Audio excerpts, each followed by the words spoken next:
Buenos días, mi nombre es Lorena Naranjo, estudiante de la carrera de Derecho en la Universidad Nacional de Chimborazo. Hoy hablaremos sobre la estructura de la investigación. Iniciemos con ¿qué es la investigación social?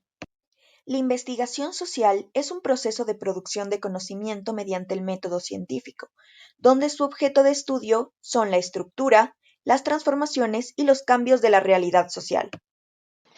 Ahora vamos con su estructura. La estructura gira en torno a la selección del tema. Se requiere prestar atención al problema de nuestra realidad que deseamos resolver o esclarecer. Primero, mediante la observación de nuestro entorno, noticias o casos. Buscamos información relacionada y comprobamos si ya existen estudios o respuestas a las preguntas que nos hicimos. Si son escasos o poco convincentes, pasamos al siguiente paso, que es el análisis intelectual de todos los datos iniciales con los que contamos, para luego concluir con la formulación de una hipótesis. Recuerda que el tema debe ser viable, se refiere a las posibilidades materiales para el desarrollo. Por ejemplo, puede ser un excelente tema una comparación de migración en Alemania, Australia, China y Ecuador. Sin embargo, hallar las fuentes y aplicar algún instrumento resultará difícil y casi imposible si se vive en América Latina, por la distancia geográfica y el idioma. Por esto se debe elegir un tema que pueda ser realizado con los recursos que disponemos en el momento. Debe ser original. Puede ser un título similar a otros, pero desde una visión o enfoque distinto que aún no se haya estudiado. Útil. Un trabajo de investigación debe servir a la sociedad y a la comunidad científica. Debe partir de una necesidad. También debemos fijarnos en la capacidad. Preguntarnos cuánto conocimiento tenemos sobre el tema. Es importante reconocer qué tan preparados estamos para desarrollarlo. Si no conocemos nada acerca de grupos con discapacidad, pero sí de comunidades indígenas, es recomendable seguir el camino del tema en el que tengamos más interés. Al ser las ciencias sociales amplias, complejas e interpretativas, no tienen una técnica única. Su estructura dependerá de las instituciones en las que se esté desarrollando el trabajo, que generalmente poseen un esquema del proyecto de investigación exclusivo para estas ciencias. Como primer punto de un documento de investigación, se añade la portada, cuya forma varía de acuerdo al solicitante. Lo más usual es el logo de la institución, el nombre de la facultad y la carrera, el título del trabajo y los datos personales del autor. Le siguen los documentos de aprobación y acreditación por el supervisor de la investigación o director, y puede incluir un agradecimiento y dedicatoria dependiendo del tipo de trabajo que se esté realizando. Luego tenemos el índice, donde se hallan los títulos y subtítulos y el número de página en el que se encuentra. Continúa el resumen, que no suele exceder las 200 palabras, y aunque se ubica al principio, es lo último que se redacta, pues incluye las conclusiones y resultados. Debajo se ubican las palabras claves y después la traducción al inglés como abstract y keywords.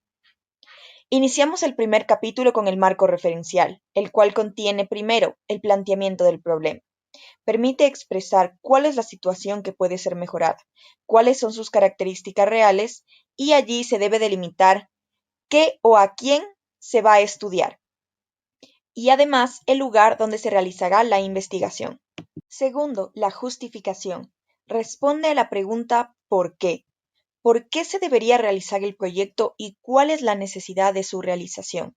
Intenta convencer de su utilidad. Tercero, tenemos a los objetivos. La pregunta que debe plantearse para tratar de estructurar el objetivo es ¿qué me gustaría saber, analizar o conocer del tema? No se puede realizar una investigación con ideas demasiado optimistas.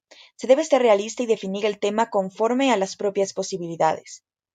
Debe tener un verbo en infinitivo, el qué o a quién se investiga y el cómo.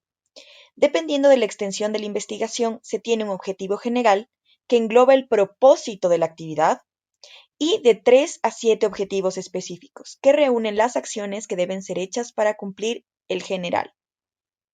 En cuarta posición, como un capítulo nuevo, viene la introducción, donde se comentan los antecedentes del tópico en cuestión y va de lo general hasta el caso concreto, es decir, de lo macro a lo micro. Desde el primer párrafo se pueden añadir citas. En el marco teórico se agregan conceptos, teorías y el contenido que ya se haya escrito sobre el tema, el cual puede ser encontrado en Google Scholar, Cielo, Reddit u otro buscador científico. La metodología incluye a todas las técnicas e instrumentos usados. El enfoque, que puede ser cuantitativo, uso de datos numéricos, o cualitativo, usa cualidades y características, o mixto, usa ambos, y el tipo de investigación que se realiza. Después colocamos los resultados hallados, sea la investigación documental, analítica y reflexiva, o si aplicamos algún instrumento, será necesario el procesamiento y tabulación de los datos, lo que quiere decir la transferencia de la información a tablas y gráficas para mejorar la comprensión. Viene la discusión, en la que se analizan los resultados y se contrastan con los de otros autores. A continuación se escriben las conclusiones, que responden a las preguntas iniciales desarrolladas en la introducción y el planteamiento del problema. No se puede añadir información adicional que no se haya expuesto en las partes antecesoras. Suele sumarse un apartado de recomendaciones para proponer soluciones o acciones prácticas que resuelvan el problema investigado. Finalmente, se tiene la bibliografía, con todas las referencias de las fuentes consultadas con el sistema solicitado, sea APA, Vancouver, Harvard u otro. La estructura variará en ciertos puntos dependiendo del lugar de publicación, por lo que puedes revisar los reglamentos de proyectos antes de iniciar tu investigación. La investigación es un arte que expresa la capacidad humana y un mundo en evolución. Como dijo Albert Einstein, lo importante es no parar de cuestionar. La curiosidad tiene su propia razón para existir. Gracias por su atención.